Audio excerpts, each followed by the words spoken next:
के सीएम नीतीश कुमार दिल्ली दौरे पर हैं। उनका यह दौरा सियासी मायनों में बेहद खास है। नीतीश ने दिल्ली में विपक्ष के लगभग तमाम नेताओं से मुलाकात की है और आज वो समाजवादी पार्टी के संयोजक मुलायम सिंह यादव का हालचाल जानने के लिए गुरुग्राम के मेदांता अस्पताल पहुंचे, जहां पर अखिलेश यादव भी मौजूद थे। 2024 के लिए दूसरे मोर्चे को मजबूत करने की प्लानिंग लेकर आए नीतीश ने साफ कर दिया कि वो अखिलेश पर पूरा भरोसा करते हैं। तो वहीं अखिलेश ने भी साफ कह दिया कि हम साथ साथ हैं, यानी कि 2024 में नीतीश कुमार जनता परिवार को एकजुट करने में जुटे हुए हैं। कांग्रेस समेत अपने 7 दोस्तों को एकजुट कर बीजेपी के खिलाफ सेकंड फ्रंट तैयार कर रहे हैं। सवाल वही, नीतीश का जनता परिवार बनाएगा सरकार? अखिलेश है राजी, माया जिताएंगी बाजी? अखिलेश मायावती को साथ लाएंगे क्या नीतीश? इसी पर करेंगे डिबेट, लेकिन सबसे पहले आप ये रिपोर्ट देखिए।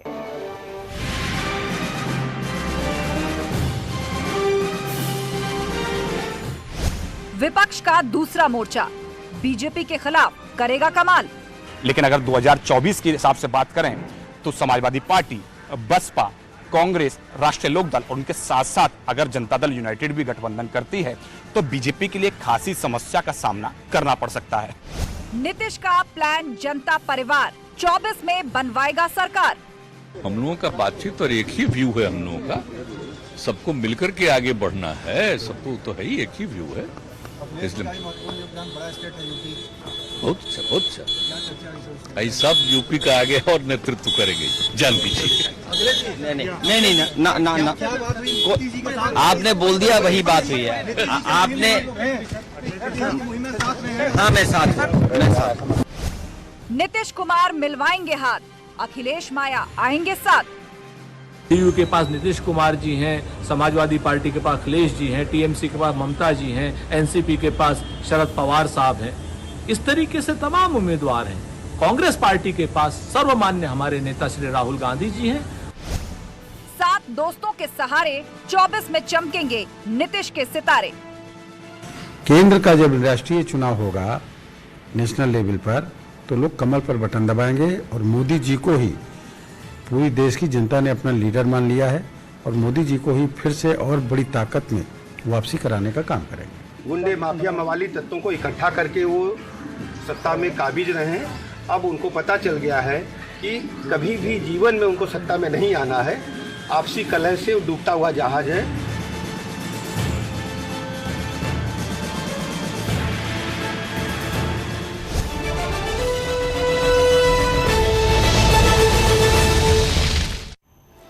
तो मेल मुलाकातों का सिलसिला जारी है, लेकिन सवाल वही है कि क्या 2024 से पहले बनेगी बात? क्या भाजपा के विरुद्ध कोई सेकंड फ्रंट मजबूती से तैयार कर पाएंगे नीतीश कुमार? फिलहाल उनकी दिल्ली दौड़ शुरू हो चुकी है और उस पर चर्चा के लिए पूरा गेस्ट पैनल भी हमारे साथ जुड़ चुका है।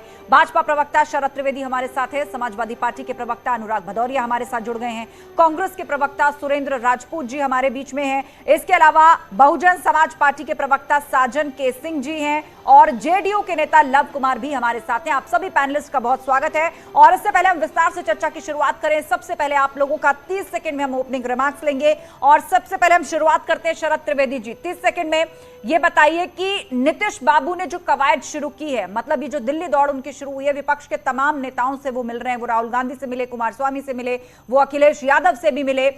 अब ये कहा जा रहा है कि बीजेपी के विरोध यदि कोई सेकंड फ्रंट बनकर तैयार होता है तो बीजेपी की मुश्किलें बढ़ सकती हैं 2024 के लिहाज से। आस्था जी, हमसे ज़्यादा खुशी किसी को नहीं होगी कि सब लोग मिलके प्रधानमंत्री बने। और जहाँ तक मुझे मालूम है कि 22 प्रधानमंत्री के प्रबल दावेदार हैं और अगर ये सब लोग मिलकर प्रधानमंत्री बनाए तो 5 साल के कार्यकाल में कम से कम एक प्रधानमंत्री को 2 महीने का समय ज़रूर मिलेगा। और अब की बार जो मीटिंग हुई है दिल्ली में, उसमें एक है जो मुख्यमंत्री पिछले 6 साल से उनको मुख्यमंत्री का पद नसीब नहीं हुआ है और दूसरे हैं जो जब भी मुख्यमंत्री बनते हैं तो बैसाखियों के बल पे बनते हैं। तो कौन किसको रास्ता दिखा रहा है, कौन किसको खड़ा कर रहा है और कौन किसका बेड़ा गर्क होगा, फिलहाल 30 सेकंड पूरे, आगे हम विस्तार से आपके पास आएंगे, लेकिन फिलहाल ओपनिंग रिमार्क्स का वक्त पूरा। अनुराग भदौरिया जी, भाजपा ये कहकर चुटकी ले रही है कि बहुत अच्छी बात है, साथ आप लोग आइए। अभी तक तो 22 उम्मीदवार है प्रधानमंत्री के पद के लिए विपक्षी पार्टियों के पास, तो आखिर ये फ्रंट का भविष्य क्या होगा? अच्छी बात है कि भारतीय जनता पार्टी के प्रवक्ता ने बात मान ली कि हमारी सरकार नहीं आ रही है। उन्होंने समय भी बांट दिया दूसरी विपक्षों के लिए। दूसरी बात यह है कि ये सत्य और झूठ की लड़ाई है। यहाँ पे सत्य एक साथ खड़े हैं और जो झूठे हैं वो सरकार में है। जो झूठ और सच की जब लड़ाई होगी, राष्ट्र को बचाने की लड़ाई है, तो जनता लड़ेगी इस बार। जनता को राष्ट्र बचाना। जब हमारे बीच में मतभेद हो सकते हैं, लेकिन जब हमारे राष्ट्र के ऊपर कोई बात आती है तो सभी दल एक साथ मिलकर खड़े होते हैं, क्योंकि राष्ट्र को जिस तरह से राष्ट्र की संपत्तियों को बेचा जा रहा है, जिस तरह से राष्ट्र को नुकसान पहुंचाया जा रहा है, चोट पहुंचाई जा रही है, उसको बचाने के लिए हिंदुस्तान के सारी जनता। 30 सेकंड पूरे, आगे आपके पास लौटेंगे, लेकिन अभी रुक करते हैं सुरेंद्र राजपूत जी का। कांग्रेस प्रवक्ता हमारे बीच में है। 30 सेकंड में सुरेंद्र राजपूत जी, नीतीश बाबू ने जो कवायद शुरू की है, दिल्ली आकर वो तमाम विपक्षी पार्टियों के लीडर से मिल रहे हैं और भाजपा का यह कहना है कि दरअसल कोई भविष्य नहीं है किसी ऐसे फ्रंट का जहां प्रधानमंत्री पद के लिए 22 उम्मीदवार हों। जब कोई भविष्य ऐसे फ्रंट का है नहीं तो भाजपा इतनी परेशान क्यों है? जाए होली मनाए, दिवाली मनाए, सारी चीजें करे। देखिए, आने वाले समय में लड़ाई महंगाई के खिलाफ होनी है, मोदी जी की महंगी नीतियों के खिलाफ। लड़ाई बेरोजगारी के खिलाफ होनी है, मोदी जी ने जो बेरोजगार बढ़ाए। लड़ाई चीन की सीमाओं पर जो असुरक्षा है उसके खिलाफ होनी है। लड़ाई जो है आज की डेट में जो मुद्रा जो है हमारा डॉलर 80 रुपए से आगे चला गया है, उसके खिलाफ होनी है। लड़ाई नरेंद्र मोदी जी को भारी पड़ेगी। हमारे पास तो 22 उम्मीदवार हैं, उनके पास तो एक है। क्या हिम्मत है कि भाजपा में मोदी के लौटेंगे आपके पास। फिलहाल 30 सेकंड पूरे। साजन के सिंह, 30 सेकंड में बताइए, अखिलेश ने तो हामी भर दी है, आज मीडिया के सामने आकर कह दिया है कि हाँ वो साथ है नीतीश कुमार के, लेकिन अब कयास यही है कि क्या मायावती भी साथ आएंगी। 30 सेकंड।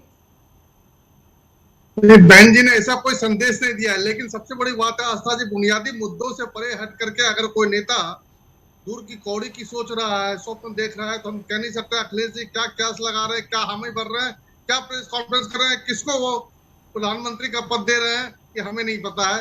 लेकिन एक बात तो सच है कि जो मुद्दे भारतीय जनता पार्टी के अगेंस्ट उठाने चाहिए अखिलेश जी, वो तो उठा नहीं रहे हैं, लेकिन हम ही किसी और चीज के लिए कर रहे हैं। इसका मतलब साजन सिंह जी, 30 सेकंड पूरे। 30 सेकंड पूरे, आपके पास लौटेंगे, विस्तार से बात सुनेंगे, लेकिन लव कुमार भी हमारे बीच में है, जेडीयू के नेता। लव कुमार जी, आपको क्या लग रहा है, नीतीश कुमार एक ऐसे मोर्चे का नेतृत्व करना चाह रहे हैं जहां पर तमाम विपक्षी पार्टियों को वो एक बैनर तले लेकर आए, लेकिन जिस जगह का वो नेतृत्व करना चाह रहे हैं तमाम विपक्षी पार्टियों में भी उसकी दावेदारी मजबूत है, एक साथ 22 चेहरे, कैसे बनेगा सेकंड फ्रंट? 30 सेकंड। देखिए, बहुत आसानी से बन जाएगा एक फ्रंट, और जैसे ही विपक्षी दल के लोग एक साथ बैठेंगे, नेता एक हमारा चुन लिया जाएगा। अभी सवाल सिर्फ नेता चुनने का नहीं है, अभी सवाल है इस अहंकारी सत्ता को दिल्ली की गद्दी से दूर करने का। ये जो दूध छीन लिया है, बच्चों का निवाला छीन लिया मुंह से, किसानों का आय दुगनी करने के प्रयास में उनको आधी आय पर फिर बैठा दिया है। हम पुराने दिन वापस जा रहे हैं, इनसे अच्छे दिन की बातें कर रहे थे। और सबसे बड़ी बात है, बिहार में जब से ये लोटस का ऑपरेशन हुआ है ना, ऑपरेशन लोटस बहुत चल रहा था, लेकिन एक इंजीनियर ने लोटस का ही ऑपरेशन कर दिया। ठीक है लव कुमार जी, 30 सेकंड पूरे, और आपका ये कहना है कि ऑपरेशन लोटस को आपने बिहार के अंदर फेल कर दिया। एक इंजीनियर ने ऐसी इंजीनियरिंग की कि ऑपरेशन लोटस फेल हो गया, शरद त्रिवेदी जी, बिहार के अंदर। और अब बिहार में बड़े बड़े पोस्टर लगाए जा रहे हैं कि जो बिहार में हुआ वही अब देश स्तर पर होगा, और इसीलिए नीतीश कुमार ने ये दिल्ली यात्रा आरंभ की है। शरद त्रिवेदी। आस्था जी, मैंने पहले भी कहा कि ये बहुत ही खुशी की बात है हमारे लिए कि ये सारे जितना विपक्ष है, कक्ष है, विपक्ष है, समकक्ष है, कितने कक्ष इसमें विपक्ष हैं, कितने कमरे हैं, कितने वो एक जैसे रशन डॉल कहते हैं कि वो एक गुड़िया खोलिए तो उसमें दूसरी निकलती, दूसरी खोलिए उसमें तीसरी निकलती है। तो हम तो चाह रहे हैं कि ये सब लोग इकट्ठा हों और सब लोग प्रधानमंत्री बने। ये कौन सा मजाक बना रहे हैं जनता का? जनता देख रही, जनता जनार्दन है। जनता ने 6 बार तो उत्तर प्रदेश में, पिछले 8 साल में 4 बार तो उत्तर प्रदेश में दिखा दिया है। यही जनता है जो इनको बिहार में अकेले बूते पे सत्ता नहीं बना दे रही है। यही जनता है जिसने महाराष्ट्र में सत्ता परिवर्तन किया है। तो ये कौन सी दुनिया में जी रहे हैं, क्या प्रधानमंत्री बना रहे हैं? ये प्रधानमंत्री पद कोई ठीक है, कुल मिलाकर भाजपा इसको एक बड़ी चुनौती के रूप में नहीं देख रही है। आपका यह कहना है कि भाजपा के लिए ये कोई बड़ी चुनौती नहीं है और कोई सेकंड फ्रंट बन ही नहीं सकता। अनुराग भदौरिया जी, 2019 में जब लोकसभा चुनाव हुए थे तब भी एक थर्ड फ्रंट बना था और हमने वो बड़ी तस्वीर भी मंच से देखी थी जो कि कर्नाटक से आई थी, और वहां पर सभी विपक्षी दल एक साथ थे, हाथों में हाथ डालकर सब लोगों ने हाथ ऊपर खड़े किए थे और कहा था भाजपा के खिलाफ मजबूत मोर्चा है। उसका नतीजा भी हमने देख लिया, नहीं टिक पाया। अब एक बार फिर से आपको लगता है वही प्रयोग सफल होगा? देखिए, भारतीय जनता पार्टी प्रवक्ता को आपने सुना, उन्हें फोबिया हो गया प्रधानमंत्री के नाम का। प्रधानमंत्री कौन बनेगा, प्रधानमंत्री कौन बनेगा, प्रधानमंत्री कौन बनेगा, प्रधानमंत्री कौन बनेगा, प्रधानमंत्री कौन बनेगा फिर अनुराग जी? अरे प्रभु, आप प्रभु सुन लीजिए, सुन लीजिए, जनता की बात कर लेते, काहे इतना प्रधानमंत्री पद के लिए आप जनता की भूल जाते हो? आप जनता की तो थोड़ी सोच लेते कि जनता की 2 मिनट बात कर लेते कि हमने क्या क्या, आप काम गिना देते कि ये जो एक साथ आ रहे हैं ये हमारा क्या बिगाड़ेंगे, हमने तो महंगाई, बेरोजगारी, महिला अत्याचार, ये दुनिया का काम गिनाइए आप, क्योंकि आपके पास कोई काम नहीं है। इसलिए आपको डर लगता है कि प्रधानमंत्री की कुर्सी हमसे चली ना जाए, सत्ता हमसे चली ना जाए। जैसी सत्ता हमसे जाए, क्योंकि जनता ने तय किया है कि इस बार सत्ता आपसे छीन लेगी जनता, क्योंकि जनता के लिए आपने कोई काम नहीं किया। जिस तरह से आपने रोजी रोटी पे लात, लोगों के पेट पे लात मारी है, जिस तरह से नहीं, ये तो चुनावी भाषण ज्यादा लग रहा है अनुराग जी, चुनावी भाषण ज्यादा लग रहा है। आप मुझे ये बताइए कि विपक्षी पार्टियों के अंदर कई ऐसे बड़े चेहरे हैं, कई ऐसे प्रबल दावेदार हैं, तो आखिर जनता भी ये सोचेगी ना कि आप लोग किसी नतीजे पर पहुंच भी पाएंगे कि नहीं, स्थिर सरकार दे भी पाएंगे कि नहीं? आपको सियासी भाषण इसलिए लग रहा है क्योंकि आपकी तो रोजी रोटी चल रही है। आप तो 8 बजे आप मूल सवाल का जवाब ही नहीं देंगे, आप मूल सवाल का जवाब ही नहीं देंगे, ठीक है? मूल सवाल 10 सेकंड खत्म कीजिए फिर सुरेंद्र राजपूत। ठीक है, इसलिए आपको लग रहा है ये क्योंकि आपकी रोजी रोटी चल रही है। आस्था जी, कई आपकी ऐसी साथी होंगी जिनको नौकरी नहीं मिल रही होगी, उनसे फोन करके पूछे तो बताएंगे कि वो किसकी सरकार चाहते हैं। क्योंकि आपकी रोजी रोटी चल रही है, आपको रिजेक्टिंग सैलरी दे रहा है, तो आपको लग रहा है सबको नौकरियां अपनी काबिलियत पे मिलती हैं, सरकारें हाथ पकड़ के नौकरियां नहीं लगवाती, अपनी काबिलियत पे नौकरियां मिलती है अनुराग जी, ठीक है? सुरेंद्र राजपूत जी, मूल सवाल यहाँ पर ये आ रहा है कि यही प्रयोग आप लोगों ने 2019 में किया था, उसका नतीजा देख लिया, और अब 5 वर्षों के अंदर जितने राज्यों में भाजपा ने अपनी सरकार बनाई है, उसके बाद एक मजबूत पार्टी बन गई है भाजपा। तो एक बार ऐसा प्रयोग आप लोग करके देख चुके हैं, तो अब आगे आपको लग रहा है कि ऐसा कोई सेकंड फ्रंट आप मजबूती से टक्कर दे पाएगा? कम से कम भाजपा तो उसको चुनौती नहीं मान रही फिलहाल। आस्था जी, आदमी को इतिहास जरूर पढ़ना चाहिए, सबक मिलता है। यही बातें जिस वक्त इमरजेंसी के बाद भारतीय जनता पार्टी ने अपने आप को जनता पार्टी में विलय कर लिया था और संघ ने भी विलय कर लिया था, तब नहीं बात हुई। 89 में नहीं बात हुई, उसके बाद नहीं बात हुई जब ये संयुक्त मोर्चे की सरकार बनी, और जब 23 दलों की सरकार अटल बिहारी वाजपेयी जी ने बनाई थी तब नहीं बात हुई। भारतीय जनता पार्टी को अहंकार हो गया है। भारतीय जनता पार्टी अब जनता से कट गई है। भारतीय जनता पार्टी को देश की महंगाई नहीं दिख रही है, भारतीय जनता पार्टी को बेरोजगारी नहीं दिख रही है, चीन का सीमा पर अतिक्रमण नहीं दिख रहा है भारतीय जनता पार्टी को। $1 के सामने 82 रुपए। लेकिन सुरेंद्र जी, ये सभी मुद्दे तो आप लोग चुनाव में उठा चुके हैं और नतीजा भी देख चुके हैं, तो मेरा सवाल यही है कि इतनी मजबूती से क्या खड़ा करिएगा 2024 से पहले भाजपा के सामने? जनता खड़ी होगी, मैं और आप खड़े होंगे आस्था जी, आप भी खड़ी होंगी। यकीन मानिए, अगर महंगाई से आपको दर्द है आपके दिल में तो आप भी खड़ी होंगी, और मेरे दिल में तो दर्द ही है तो मैं तो खड़ा ही होऊंगा। मैं तो भारतीय जनता पार्टी के मित्र से एक बड़ी साधारण सी बात पूछना चाहता हूं आस्था जी आपके जरिए। ये लोग इतने अभिमानी, अहंकारी और बेशरम हो गए कि आज की डेट में आपके चैनल पर रशियन डॉल की बात कर रहे हैं।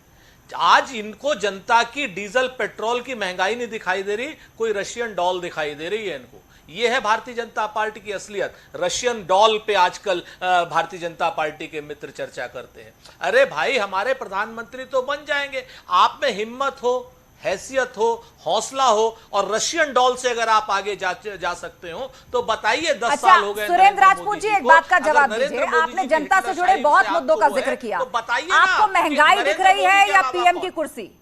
महंगाई दिख रही है या पीएम की कुर्सी?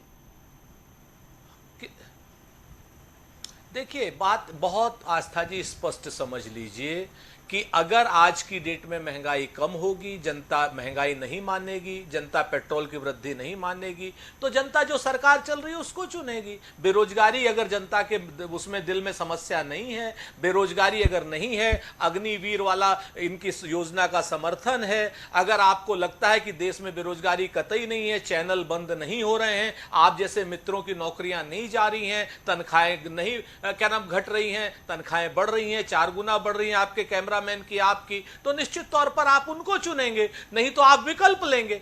आज की डेट में बताइए बेरोजगारी है या नहीं है, बताइए महंगाई है या नहीं है, बताइए 70 रुपए का तेल सरसों का 200 रुपए में है या नहीं है। ठीक है, हर चुनाव से पहले आप ये आंकड़े रखते हैं और ये भाजपा के जनता के सामने रखते हैं, सत्ता भाजपा की। चुनावी भाषणों में ये सारे मुद्दे आप सामने रख चुके हैं, उसका नतीजा भी देख चुके हैं। साजन के सिंह, बताइए कौन सा मुद्दा बड़ा होगा बीजेपी के खिलाफ 2024 में?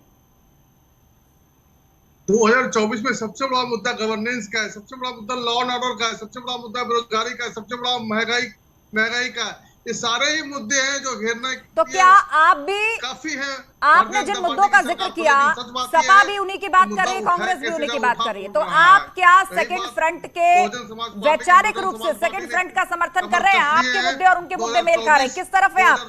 साजन सिंह, किस तरफ है आप? मुद्दे कैसे सतह पे आते हैं, मुद्दे से कैसे भारतीय जनता पार्टी तो मतलब मिलकर लड़ेंगे सेकंड फ्रंट के साथ? विषय है आज नीतीश कुमार जी का, जिन्होंने अखिलेश यादव जी ने हामी भरी है। मैं ये कहता हूँ कि नीति आयोग की जो रिपोर्ट है वो बिहार में चिक करके किसी की नाकामी के लिए काफी है कहना कीजिए। गवर्नेंस के फ्रंट पे अगर कोई डिलीवर नहीं कर पाता है, उसके बाद भी प्रधानमंत्री का ख्वाब देखता है, तो हमें लगता है कि दूर की कौड़ी साबित ठीक है साजन जी, आपने मेरे सवाल का जवाब नहीं दिया। मैंने आपसे पूछा कि आप भी उन्हीं मुद्दों की बात कर रहे हैं जिनकी बात कांग्रेस और सपा कर रही है, आप उनके साथ हैं या नहीं है, इसका आप जवाब नहीं दे रहे। लव कुमार जी, कहा तो ये भी जा रहा है कि बिहार में इतने मुद्दे हैं, उस सबको छोड़ के नीतीश बाबू निकलनी है प्रधानमंत्री बनने के लिए, मोर्चा तैयार कर रहे हैं, नजर 2024 पर है, प्रधानमंत्री की कुर्सी पर है। बिहार लोकतंत्र की जननी रही है, जैसे ही लोकतंत्र का हनन होना शुरू हो गया, नीतीश कुमार जैसा संवेदनशील व्यक्ति चुपचाप बैठकर देखता नहीं, क्योंकि समय चुपचाप बैठकर देखने वाले को भी माफ नहीं करता है। जिस तरह से संसाधनों का दुरुपयोग हो रहा था, जिस तरह से तमाम एजेंसियों को लगाकर इस देश की आवाज को दबाने का काम किया जा रहा था, तमाम लोगों में एक भय का माहौल व्याप्त था। आप खुद ही देख लीजिए, ये लोग कहते हैं अच्छे दिन लाएंगे, अरे हम तो कह रहे हैं कि मेरा पुराना, आप एजेंसियों से भय की बात कर रहे हैं लव कुमार। लोग तो ये भी कह रहे हैं कि जैसे ही वहां पर सरकार बदली, मतलब साथ बदला, वैसे ही देखिए क्राइम शुरू हो गया, अपहरण शुरू हो गए, लूटमार शुरू हो गई बिहार में। नहीं, वो तो नैरेटिव बनाएंगे ना, क्योंकि नीतीश कुमार से इनको बहुत बड़ा खतरा है, तो नीतीश कुमार को बदनाम करने के लिए तो नैरेटिव बनाएंगे ही।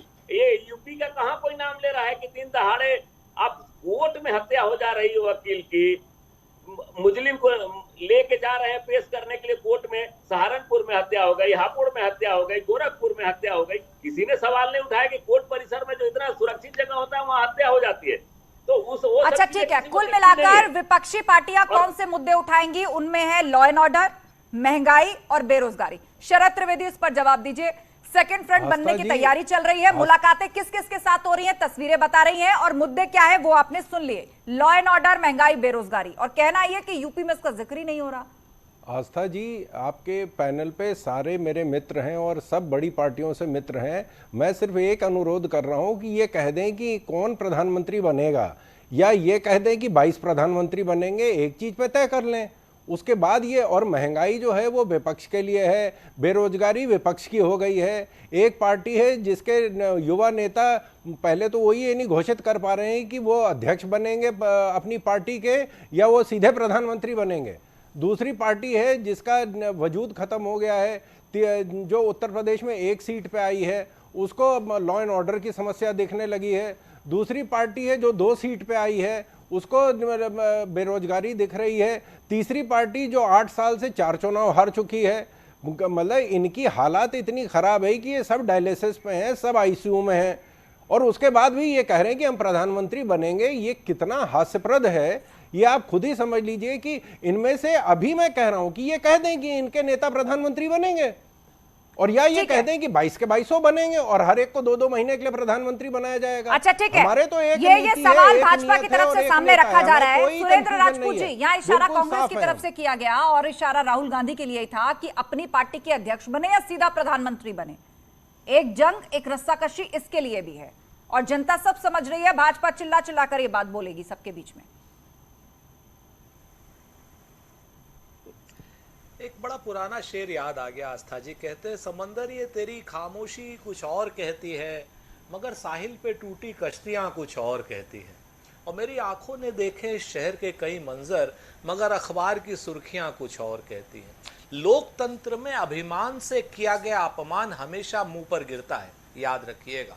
यही भारतीय जनता पार्टी है। 1948 से लेकर के और 2014 तक कभी दहाई के अंक में आती थी, कभी 2 सीटें आती थी, कभी इकाई के अंक में आती थी, और 1952 के इलेक्शन में तो 489 सीटें लोग लड़े थे, और राम राज्य परिषद से और प्रजातंत्र पार्टी से मिलकर के 8 सीटें आई थी 489 में। इसको छोड़ दीजिए कि लोकतंत्र कभी किसी को अर्श पे बैठा देता है जनता और कभी किसी को फर्श पे बैठा देती है। 2014 में आप जीते, हमने आपकी जीत स्वीकार की। 2019 में आप जीते, हमने आपकी जीत स्वीकार की। लेकिन क्या आपने जीत हिंदू मुसलमान को बढ़ाने के लिए की थी? क्या आपने जीत महंगाई को बढ़ाने के लिए की थी? क्या आपकी जीत जनता ने बेरोजगारी को बढ़ाने के लिए? अच्छा ठीक है, हिंदू मुसलमान एक और मुद्दा आ गया है, सांप्रदायिकता का आरोप शरद त्रिवेदी जी भाजपा पर। ठीक है, 5 सेकंड खत्म करिए क्योंकि मुझे सभी पैनलिस्ट को मौका देना है। सुरेंद्र जी 5 सेकंड खत्म कीजिए, बात पूरी कीजिए। आस्था जी अभी एनसीआरबी की नहीं, आप अगर इस तरीके पहले आई है, उन्होंने कहा है कि सिर्फ एक दंगे की कोशिश करी गई थी 2021 में, उसके बाद कोई दंगा होने नहीं दिया गया उत्तर प्रदेश में। अगर मुसलमान सुरक्षित है विश्व में कहीं तो भारत में सुरक्षित है। अगर मुसलमानों हमने कोई भी चीज मुसलमान हिंदू ईसाई सिख देख के नहीं दिया है। अगर दिल्ली की आबादी से ज्यादा उत्तर प्रदेश में हमने शौचालय बना है तो किसी आबादी या धर्म या जाति को देख के नहीं बना है। उत्तर प्रदेश को 1 करोड़ 60 लाख बिजली और वाली बात का जवाब दे रहे शरद त्रिवेदी। गैस के कनेक्शन आपने हिंदू मुसलमान की बात करी, उसी का जवाब दे रहे शरद त्रिवेदी। वो कह रहे हैं हमने टॉयलेट ये सोच के थोड़ी बनाया था कि हिंदुओं को देना है मुसलमान। और कितने सिया सुन्नी दंगे हुए, कितने सिख दंगे हुए, कितने उत्तर प्रदेश में दंगे करे गए हैं। आपकी हिम्मत नहीं, एक मिनट सुरेंद्र जी, देखिए आपने महंगाई की बात करी, आपने बेरोजगारी की बात करी, अब आपने हिंदू मुसलमान का जिक्र किया है तो वो सवाल उसी वक्त रोककर पूछना जरूरी है और ये तय करना जरूरी है कि हिंदू मुसलमान कर कौन रहा है। बात नहीं होने देना चाहते। हिंदू मुसलमान कर कौन रहा है? कौन लेकर आया बीच में हिंदू मुसलमान? भारतीय जनता पार्टी कर रही है, फालू खान की हत्या कराती है। भारतीय जनता पार्टी के ज्ञानचंद आहूजा जो एमएलए हैं और राज्यकारिणी के अध्यक्ष हैं राजस्थान के, कहते हैं हमने 5 मारे हमने। ज्ञानचंद आहूजा खुलेआम कह रहा है। कन्हैया लाल की हत्या भारतीय जनता पार्टी कराती है अपने कार्यकर्ताओं से जिनके आतंकियों से संबंध है। कश्मीर से लेकर कन्याकुमारी तक भारतीय जनता पार्टी के आतंकवादी पकड़े जाते हैं। भारतीय जनता पार्टी के आतंकवादी पकड़े जाते हैं। जो मेघालय में भारतीय जनता पार्टी का प्रदेश उपाध्यक्ष है, वैश्यालय चलाते हुए पकड़ा जाता है। वैश्यालय के साथ 10 सेकंड खत्म करिए, इसका जवाब शरद त्रिवेदी देंगे। पकड़ा जाता है। पूरे देश में भारतीय जनता पार्टी के ही कार्यकर्ता क्यों पकड़े जा रहे हैं? हिंदू मुसलमान कराते हुए, हिंदुओं की भी हत्या कराते हुए और मुसलमानों की भी हत्या कराते हुए। ठीक है, अब आपकी बात पूरी हो गई शरद त्रिवेदी जी। आपने वो उदाहरण भी सुन लिए जो कांग्रेस की तरफ से दिए जा रहे हैं और कहा जा रहा है कि हिंदू मुसलमान भाजपा करवा रहे हैं। सिर्फ एक दंगे की 2021 में कोशिश की थी। ये एनसीआरबी की रिपोर्ट है, 5 दिन पहले आई है। उसके बाद से उत्तर प्रदेश में एक दंगा नहीं हुआ। जब उत्तर प्रदेश में दुबे का इनकाउंटर हुआ तो बताया गया कि भाजपा जो है वो ब्राह्मणों के खिलाफ है। जब उत्तर प्रदेश में कानपुर में दबिश डाली गई व्यापारियों पे तो बताया गया कि उत्तर प्रदेश की भाजपा जो है वो बनियों के खिलाफ है। जब आतंकी पकड़े जाते हैं तो भाजपा मुसलमानों के खिलाफ हो जाती है। आप क्यों जातिवाद कर रहे हैं? हर चीज को जाति के उससे देखते हैं आप। एक पर्दा आपने डाल रखा है कि ओबीसी के खिलाफ है। जो हमने बताया कि माननीय प्रधानमंत्री ओबीसी हैं, हमने हमारे राष्ट्रपति ओबीसी दलित हैं। आपने कौन सा काम किया?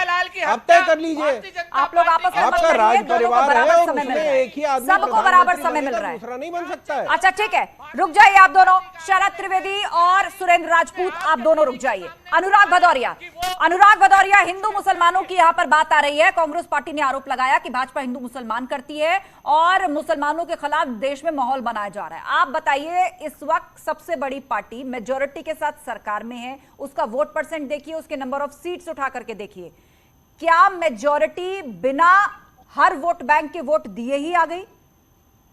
इस बात का जवाब दीजिए। सुनिए, भारतीय जनता पार्टी ने चाहे अल्पसंख्यक हो, चाहे बहुसंख्यक हो, चाहे देश का कोई नागरिक हो, सबके साथ अत्याचार कर रही है और बेपनाह अत्याचार कर रही है। और उसमें आप भी शामिल हैं, आप ही नहीं बची हैं। जिस तरह से भारतीय जनता पार्टी ने देश को सपना दिया था 2014 में आने के पहले कि हम आएंगे तो हम क्या क्या देंगे। डीजल पेट्रोल की कीमत उस समय 65-60 रुपए होती थी, कहते थे आएंगे 30 रुपए हो जाएगी, तो आज 100 पार हो गई। दाल की कीमत आप देख लीजिए क्या है। तो आपने महंगाई, बेरोजगारी, महिला अत्याचार, जिस तरह से यहाँ पे लॉ ऑर्डर टूटा है, भ्रष्टाचार, क्या नहीं हुआ है? आपने सब बढ़ाने के बाद आप क्या कहते हो? फिर आजकल भारतीय जनता पार्टी को गालिब चाचा का एक शेर बहुत पसंद है। गालिब चाचा का एक शेर से इतने प्रभावित हैं कि कहते हैं ना, रंज से खुगार हुआ इंसान तो मिट जाता है रंज, मुश्किलें मुझ पर पड़ी इतनी कि आशा हो गई। मतलब आपने जनता को इतनी तकलीफ दे दी है कि जनता को अब वो तकलीफ भी ऐसी लगने लगी है कि भैया ये तकलीफ भी कुछ ठीक ही है। अब जनता इसका जवाब आपको देगी 2024 में। 110 रुपए का डीजल पेट्रोल करके फिर आप 10 रुपए कम करके आप कहते इतनी मुश्किल दे दी, बेचारा टूट चुका है इंसान, मुश्किलों का नाम लेने से डरने लगा है क्योंकि आपने इतनी ज्यादा मुश्किलें दे दी हैं। तो आप वो लोग कहते हैं ना भारतीय जनता पार्टी की हालत, एक सेकंड मैं बोलते ही आप भागा मत कीजिए। भारतीय जनता पार्टी की हालत यह है कि एक गाना है ना, तुम मुझे नहीं चाहोगे तो कोई बात नहीं, तुम मुझे नहीं चाहोगे तो कोई बात नहीं। आस्था जी, ये बीजेपी कहती है दुआ, फिर तुम किसी और को चाहोगे तो मुश्किल हो जाएगी।